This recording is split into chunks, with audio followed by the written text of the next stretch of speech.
السلام علیکم ورحمۃ اللہ وبرکاتہ۔ ایک کہانی ہے دو پڑوسیوں کی جو دوست ہوا کرتے تھے۔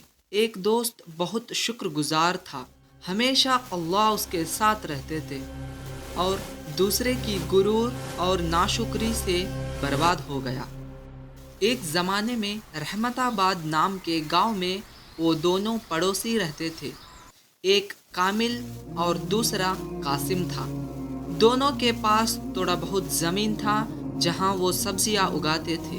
کامل کی زمین روکھی سوکھی تھی اور اس پر محنت بہت لگتی تھی، مگر کامل بہت شکر گزار انسان تھا۔ جب وہ صبح اٹھتا تھا، نماز پڑھ کے دعا کرتا اور کہتا، یا اللہ، تیرا شکر ہے کہ تو نے مجھے آج کا دن دیا اور تیری رحمت اور فضل و کرم سے مجھے صحیح سلامت رکھا۔ جب وہ کھیتی کرتا تو ہمیشہ اس کے زبان پر اللہ کا ذکر ہوتا۔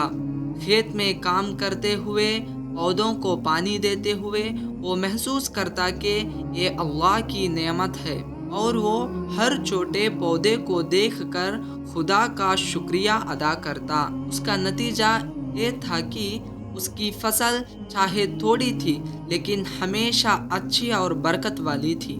دوسری طرف تھا قاسم۔ اس کی زمین اچھی تھی اور اس کی فصل ہمیشہ زیادہ ہوتی تھی، لیکن قاسم کے دل میں غرور اور ناشکری تھی۔ جب وہ زمین پر کام کرتا تھا، ہمیشہ کہتا، یہ سب میری محنت کا نتیجہ ہے، میں ہوں تو سب کچھ ہے۔ وہ کبھی بھی اللہ کا ذکر نہیں کرتا، اور جب اس کے دوست اس کو نصیحت دیتے تو منہ موڑ لیتا۔ اسے اپنی دولت اور اپنی قابلیت پر پورا بھروسہ تھا۔ ایسے ہی کچھ عرصے بیت گئے۔ ایک سال آیا۔ گاؤں میں ایک بڑا سوکھا پڑا۔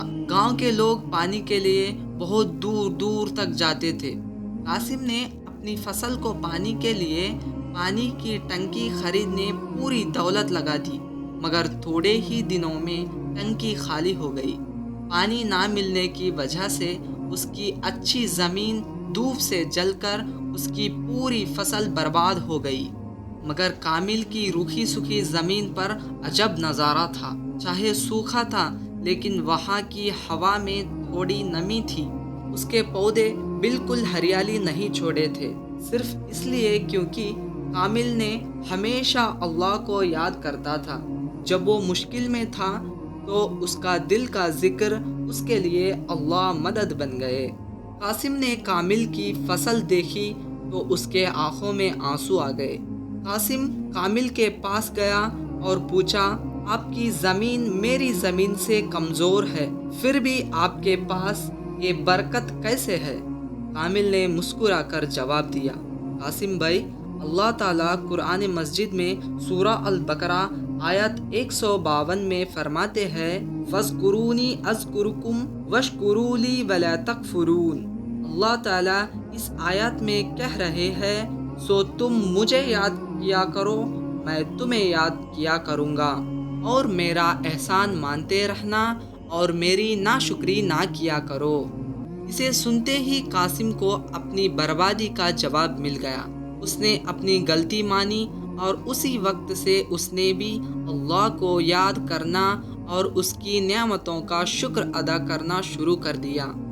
اس کہانی کا سبق سورہ البقرہ کی آیت نمبر 152 میں چھپی ہے، جس میں اللہ تعالیٰ فرماتے ہیں، فَاذْكُرُونِي أَذْكُرْكُمْ، تم مجھے یاد کیا کرو، میں تمہیں یاد کیا کروں گا۔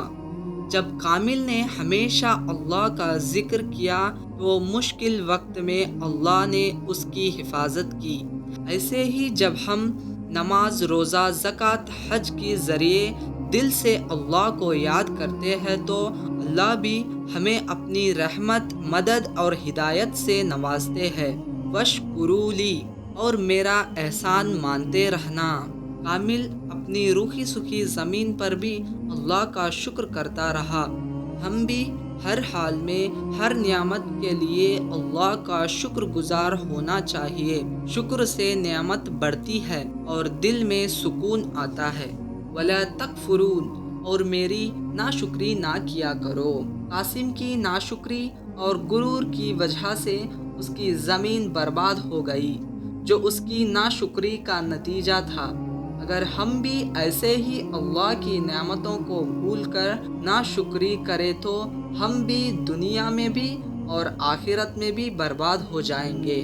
اللہ تعالیٰ ہم کو اپنی ہر نعمت کا شکریہ ادا کرنے والے بنائے اور ہر حال میں اللہ کی ذکر اور فکر کرنے کی توفیق عطا فرمائے۔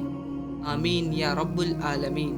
یہ کہانی آپ کو اچھی لگی تو ایک لائک کیجیے اور چینل کو سبسکرائب کیجیے۔ ملتے ہیں اگلے کہانی کے ساتھ۔ السلام علیکم ورحمۃ اللہ وبرکاتہ۔